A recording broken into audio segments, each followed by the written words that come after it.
good. Every year, most of us tune in to watch Google I/O, where Google shows us and tells us what's next in terms of new models, new tools, and other cool stuff. Now, because Google I/O is so far away and not everyone can make it, we usually bring that experience home through what we call I/O Extended. I/O Extended is an opportunity for our community to not only learn about the new updates and the new tools, but also how to build on them and even build with them in their projects and even the solution that they're actually working on. This is Google I/O Extended Nairobi 2026.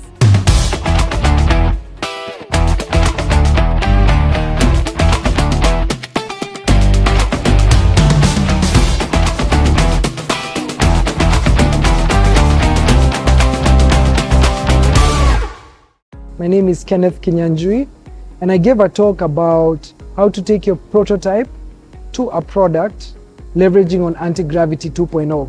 There's been a big debate around what is the role of a product manager and also what's the role of a software engineer in the new AI world. And so what I focused on was, rather than having a tension of both worlds and what it might be, the talk really stressed around thinking about product engineering and how you take elements of product sense of what entails in product management and taking the elements of actually engineering to build actually a full-fledged product leveraging on the tools. Today, I presented on Google I/O an agent which is reasoning over Earth Engine, which is an agent that analyzes Kenya's climatic risk.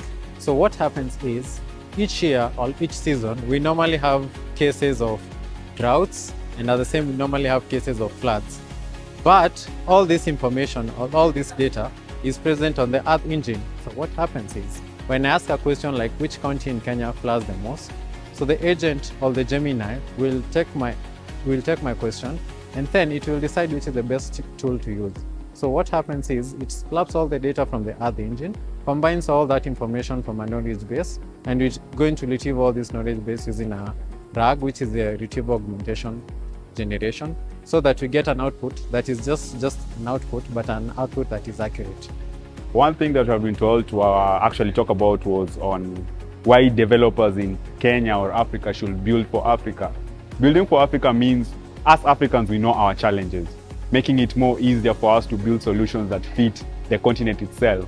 Right now, AI has come to sort of balance the scales in the sense that anybody, if you have internet network, electricity, you could always leverage on it, build on AI. With that, I will always want to see more African solutions that I know are built by Africans for Africans, rather than for us to consume solutions from the West or East.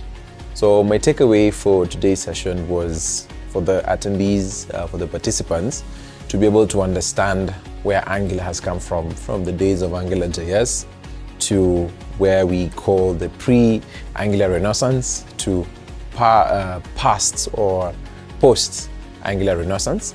And of course, my hope is for them to go ahead and continue exploring some of these new API updates that we mentioned, so the likes of what we are actually looking forward to. Currently, I'm actually looking forward to the boundary syntax, which is going to allow developers to have like fallback options whenever it comes to components, because one of the key issues we've been having as developers is template errors are so annoying.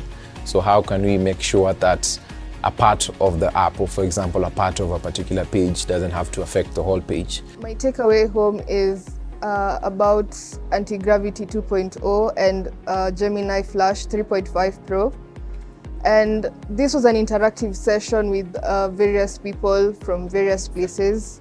And I would like to encourage the other people who haven't attended to attend Google I/O Extended. The I/O Extended Nairobi has been wonderful, and I'm happy that I've been part of it. I would like to extend my congratulations to the team of the GDG that has made this thing to be a success, and also to the people who have made sure that there is resources to make sure that GDG is also a success.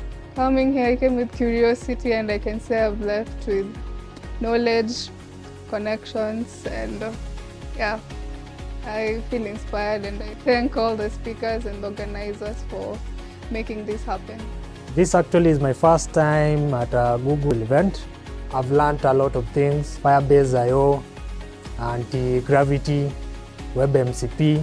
And what I loved about this is things that were in this year's Google I/O happening at US. Like, we got a chance to interact with it here. Today we had a chance to bring around 380 plus developers together for Google AI in Nairobi. We had an amazing time at the event. Developers had a chance to tinker around what was announced at Google I/O and what's next in the age of AI and agentic coding. It was nice to see that you're not only bring together an audience of developers, but we saw designers in the room, we saw product enthusiasts in the room, we saw policymakers in the room, we saw folks in finance in the room talking about, so getting that intersection of folks in different engineering sides and also product side, so adding product sense into engineering.